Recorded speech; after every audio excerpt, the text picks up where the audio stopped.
మీకు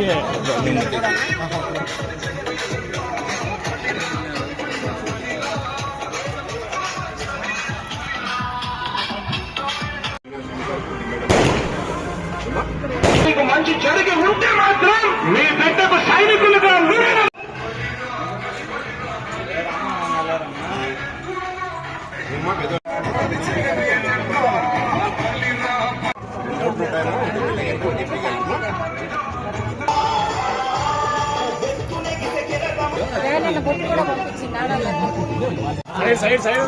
ఇవన్నా ఏందప్పా నీళ్ళప్ప నాకు ఎందుకు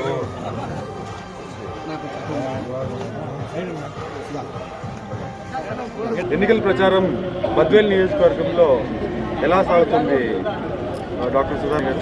నమస్తే అండి. ఎన్నికల ప్రచారం మేము చాలా సక్సెస్ఫుల్గా నిర్వహిస్తున్నాం ఇక్కడ. ఎందుకంటే జగనన్న అందించిన సంక్షేమము ఇవన్నీ కూడా ప్రజలకు ప్రతి ఇంటికి కూడా రీచ్ అయినాయి. సో ఎక్కడ పోయినా కూడా మమ్మల్ని చాలా బాగా రిసీవ్ చేసుకుంటున్నారు. అండ్ మేము ఆల్మోస్ట్ ఒక 60 to 70% ఆల్రెడీ కాన్స్టిట్యుయెన్సీ అంతా కూడా కవర్ చేయటం జరిగింది. సో మాకు ఇక్కడ చాలా బాగుందండి. బద్వేల్లో జగనన్న పట్ల ప్రజలు మంచి స్పందన ఉంది. ఇక్కడ సంక్షేమ పథకాలు అన్నవి మనం గమనిస్తే గిన ఈ ఎస్పెషల్లీ మనం ఈ రూరల్ బ్యాక్గ్రౌండ్లో ఇక్కడ వచ్చినప్పుడు ఇక్కడ విద్య కానీ వైద్యం కానీ ఇవన్నీ కూడా మామూలుగా అయితే కనుక మంచి quality education quality health care కానీ పల్లెల్లో దొరికేది చాలా తక్కువ. మనం అర్బన్లో వాళ్ళకు సిహెచ్సిసి ఇవన్నీ ఉంటాయి, ప్రైవేట్ సెటప్ ఇవన్నీ కూడా అందుబాటులో ఉంటాయి. కానీ జగనన్న వచ్చిన తర్వాత ఏవైతే ఇవి రెవెన్యూ కూడా తిరిగి వీటి నుంచి రాకపోయినప్పటికి కూడా ప్రజల విద్యా వైద్యం మీద ఆయన తీసుకున్న కేర్ పల్లెల్లో అంతా కూడా చాలా బాగా రీచ్ అయింది. సో స్కూల్స్ కానీ హాస్పిటల్స్ కానీ ఆయన ఏ విధంగా డెవలప్ చేశారు. ఈరోజు ఒక సచివాలయం వ్యవస్థ కానీ ఆర్బీకేలు కానీ విలేజ్ హెల్త్ క్లినిక్ కానీ ఇవన్నీ కూడా ప్రజలు గమనిస్తున్నారు. సంక్షేమ పథకాలు ఏ విధంగా ఎలాంటి పార్షాలిటీ లేకుండా డైరెక్ట్గా వాళ్లకు డెలివరీ అవ్వడము ఇవన్నీ కూడా ప్రజలు చాలా పాజిటివ్గా రిసీవ్ చేసుకుంటున్నారు. సంక్షేమ పథకాలు అందరికీ అందాయి, కానీ ఇక్కడ అభివృద్ధి పనులు బద్వేల్ నియోజకవర్గంలో ఏ విధంగా జరిగాయి ఎమ్మెల్యే గారు? మనం గమనిస్తే 2019 జగనన్న అధికారం చేపట్టిన తర్వాత కోవిడ్లో ఒక 2 years పోవడం జరిగింది. ఆ తర్వాత నుంచి అంటే మనం వాస్తవానికి తీసుకుంటే 2 years తీసేసి 3 yearsలో మాత్రమే బద్వేల్లో జరిగిన డెవలప్మెంట్ గురించి చూస్తే గతంలో ఎప్పుడు కూడా ఇంత డెవలప్మెంట్ బద్వేల్లో జరగలేదు. ఫర్ ఎగ్జాంపుల్ మాకు సెంచరీ ప్లే అనే ఒక కంపెనీ ఇంతకుముందు ఎప్పుడు ఎవరు అనుకోలే ఇక్కడ ఒక ఫ్యాక్టరీ వస్తుందని. ఈ రోజున మాకు ఆ కంపెనీని ఎక్కడో ప్రకాశం జిల్లాకు పోవాల్సిన కంపెనీని ఎంతో బ్యాక్వర్డ్ ఏరియా అయిన బద్వేల్కు జగన్ సార్ శాంక్షన్ చేయడం జరిగింది. సో ఇది ఒకటే కాకుండా మాకు రోడ్స్కి మున్సిపాలిటీకి ఒక 130 crores శాంక్షన్ అయింది. అందులో ఒక 40 crores దాకా మేము ఆల్రెడీ వర్క్స్ చేయటం జరిగింది. ఇది కాకుండా పోర్మామిల్లో ఒక 25 crores ఒక 4 lane రోడ్డు కానీ మన టెంపుల్స్కి దాదాపు ఒక 100 temples తెచ్చుకున్నాం మేము జగనన్న హయాంలో. ఇందులో ముఖ్యంగా చెప్తే కన్నా చెన్నకేశంపల్లి టెంపుల్కి 1 crore ఇవ్వడము, టెంపుల్ని డెవలప్ చేయడం జరిగింది. ఇంకా మామూలుగా నాడు నేడుగా స్కూల్స్ కానీ హాస్పిటల్స్ కానీ ఇవన్నీ అభివృద్ధి అయినాయి. ముఖ్యంగా బద్వేల్లో పోర్మామిల్లో ఉన్న కమ్యూనిటీ హెల్త్ సెంటర్స్ 30 bedded నుంచి 50 beddedకి ఒక 20 crores అప్గ్రేడ్ చేయడం జరిగింది. ఇది ఒకటే కాకుండా ఒక బెల్ కంపెనీ నుంచి social responsibility corporate social responsibility కింద 2 crores డయాలసిస్ యూనిట్ ఒకటి మేము మా ప్రభుత్వం టైంలో కన్స్ట్రక్ట్ చేయించుకొని దాన్ని మేము గవర్నమెంట్ టేకప్ చేసి నిన్నటి నుంచి మాకు అక్కడ సర్వీసెస్ కూడా స్టార్ట్ అయినాయి. ఇవన్నీ కూడా ఎప్పుడు ఇంతకుముందు గతంలో ఎప్పుడు జరగలేదన్నమాట. ఒక ఆర్డీఓ కార్యాలయం వచ్చింది, మాకు మున్సిపాలిటీ బిల్డింగ్ కట్టుకున్నాము. ఇవంతా కూడా మాకు జగనన్న ప్రభుత్వము జగనన్న పాలనలో బద్వేల్లో డెవలప్మెంట్ అనేది ఎప్పటికీ ఒక గోల్డెన్ చాప్టర్గా ఉంటుంది. ఇక్కడ ప్రముఖ నాయకులు ఎమ్మెల్సీ డీసీ గోవింద్ రెడ్డి గారి సహకారం మీకు ఎలాగుంది? డెఫినెట్గా నేను మీకు ఒక విషయం చెప్పాలా. మా husband doctor G Venkata Subbaiah గారు ఆయన చాలా కాలం నుంచి సార్తో అసోసియేట్ అయ్యి ఆయన మన పార్టీలో ట్రావెల్ చేస్తున్న విషయము. అయితే ఇక్కడ ఆయన డాక్టర్గా ఉండి సర్వీస్ అందిస్తూ ఆయనకు పొలిటికల్ ఎంట్రీ మీద ఇంట్రెస్ట్ ఉన్నప్పటికీ ఈ క్యాస్ట్ ఈక్వేషన్స్లో ఆయనకు 2 times లేకుండా పోయింది. కానీ థర్డ్ టైం 2019లో గోవిందరెడ్డి సార్ సహకారంతో ఆ రోజున జగన్ సార్ని ఒప్పించి మా హస్బెండ్కి టికెట్ ఇవ్వడం జరిగింది. ఆ రోజు నుంచి తర్వాత బై ఎలక్షన్లో ఆయన అకాల మృతి తర్వాత ఆ రోజు నుంచి తర్వాత నాకు టికెట్ రావడం, కానీ ఈరోజు తిరిగి రెండోసారి కూడా నా అభ్యర్థిత్వాన్ని బలపరచడంలో సార్ పాత్ర ఎంతో ఉంది. డెఫినెట్గా సారే కాదు, ఇక్కడ లోకల్గా లీడర్స్ కూడా ప్రతి ఒక్కరు కూడా నన్ను, ఎందుకంటే మా హస్బెండ్ అందరితో లీడర్స్తో ఆయనకు మంచి రిలేషన్స్ ఉంది. ఆయన డాక్టర్గా ఇక్కడ అందరికీ చాలా మందికి పరిచయం. సో ప్రతి ఒక్కరు కూడా ప్రజలే కాదు, లీడర్సే కాదు, గోవిందరెడ్డి సారే కాదు, ప్రతి ఒక్కరు కూడా నన్ను వాళ్ళ ఒక ఇంట్లో ఫ్యామిలీ మెంబర్ లాగా ఎంతో సానుభూతితో అందరూ నన్ను చేరదీయడం జరిగింది. బద్వేల్ నియోజకవర్గంలో వైఎస్ఆర్సీపీ పార్టీ ఎన్నికల ప్రచారంలో భాగంగా ఎమ్మెల్యే అభ్యర్థి సుధాకర్తో పాటు బద్వేల్ అబ్జర్వర్గా ఉన్న నిమ్మకాయల సుధాకర్ రెడ్డి గారు కూడా పాల్గొంటున్నారు.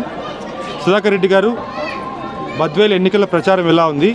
ఇక్కడ ఎంతోమంది ప్రముఖ నాయకులు ఉన్నారు, వాళ్ళ సహకారం ఎలా ఉంది? దాదాపు నెల రోజులైంది నేను పరిశీలకునిగా ఈ నియోజకవర్గానికి రావడం జరిగింది. బద్వేల్ మున్సిపాలిటీ దాదాపు 7 మండలాలు అని దాదాపు తిరగడం జరిగింది. కొన్ని రోజులు ఎమ్మెల్యే గారి వెంట, కొన్ని రోజులు గోవిందరెడ్డి గారి వెంట, కొన్ని రోజులు అదనపు సమన్వయకర్త విశ్వనాథ్ రెడ్డి గారి వెంట తిరగడం జరిగింది. నాయకులందరూ బాగా సహకరిస్తున్నారు, అత్యుత్సాహంతో ఉన్నారు. పులివిందల తర్వాత అత్యధిక మెజారిటీ 50,000 మించిన మెజారిటీ బద్వేల్ నియోజకవర్గంలో వస్తుందని ఆశిస్తున్నాము. ఇక్కడ ఈ పార్టీ వైసీపీ మండల కన్వీనర్లు, ఇక్కడ మంచి మంచి పదవుల్లో ఆడ చైర్మన్ గురుమోహన్ గారు ఉన్నారు, చిత్తా ప్రతాప్ రెడ్డి గారు ఉన్నారు, పంచాయతీరాజ్ అడ్వైజర్ నాగార్జున రెడ్డి గారు ఉన్నారు. వీళ్ళందరూ పెట్టని కోటలు పార్టీకి. ముఖ్యంగా ఇక్కడ సుధా మేడం గారి చాలా మృదు స్వభావి, చాలా మంచి వ్యక్తి, ఆమె పట్ల చాలా సానుకూలంగా ఉన్నారు. ఏ ఇంటి దగ్గరికి పోయినా మీరు తప్పకుండా మీకు ఓటేస్తాం మేడం అని చెప్తున్నారు. ఇక్కడ అదనపు ఆకర్షణ ఏమంటే వైఎస్ జగన్మోహన్ రెడ్డి గారి సోదరుడు వైఎస్ అవినాష్ రెడ్డి గారు ఇక్కడ బద్వేల్లో ఇక్కడ ఏదన్నా వాళ్ళకు పరిష్కారం కాలేని సమస్యలు ఉంటే తెల్లవారుజామున నేను అవినాష్ రెడ్డి గారి దగ్గరికి ప్రజా దర్బార్కు పోతే పులివిందలకు అప్పటికే 5-6 మంది ప్రతిరోజు బద్వేలు నాయకులు కార్యకర్తలు ఉండడం జరుగుతూ ఉంది. అంత ఉత్సాహంగా వైఎస్ అవినాష్ రెడ్డి గారు వీరి సమస్యలు పరిష్కరిస్తారు. కాబట్టి అవినాష్ రెడ్డి గారి వెంట ఈ నియోజకవర్గ కార్యకర్తలు నాయకులు అంతా ఉన్నారు. అమ్మ, మీకు అంగన్వాడీ సెంటర్లో అన్నీ ఇస్తున్నారమ్మా పిల్లలకు, ఇదంతా కూడా మీరు ఖచ్చితంగా ఇవంతా గమనించాలా. ఇంతకు ముందు ఎలా ఉన్నాయి, ఇప్పుడు జగన్ అన్న చాలా ప్రత్యేకమైన ఇంట్రెస్ట్ తీసుకున్నారనమాట. అంగన్వాడీ సెంటర్స్లో కూడా మీకు అందరికీ సంపూర్ణ పోషణ ఇవన్నీ కూడా ఇవ్వడం కూడా. ఏం తల్లి, ఖచ్చితంగా మీరు జగన్ అన్నకు ఓటేయాలి, ఫ్యాన్ గుర్తుకు. ఇప్పుడు మనము ప్రెగ్నెంట్ ఉమెన్కి అంతా కూడా ఆశా వర్కర్స్ కానీ ఏఎన్ఎంస్ కానీ వీళ్ళందరూ వచ్చి ముందు కంటే ఇప్పుడు ఎక్కువగా వచ్చి చూస్తున్నారు, మీకు తెలుసు కదా. ఇదంతా కూడా ప్రత్యేకమైన ఇంట్రెస్ట్ మన రాష్ట్ర ప్రభుత్వం తీసుకునింది.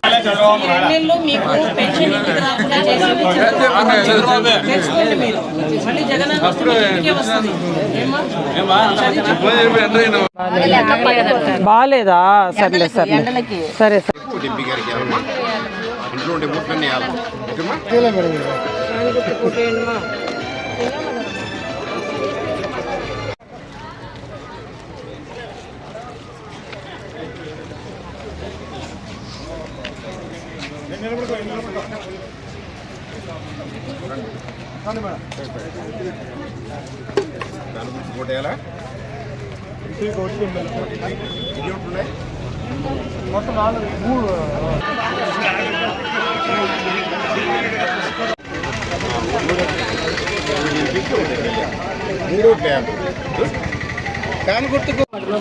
ఇక్కడ శ్రీనివాసపురం ప్రచారంలో గోపురం మండలి ఇన్ఛార్జ్ మల్లికార్జున రెడ్డి గారు, ఇక్కడ ప్రచారం ఎలా సాగుతుంది క్లుప్తంగా మీ మాటలో చెప్పండి. ఇక్కడ ప్రచారం బాగా సాగుతుంది.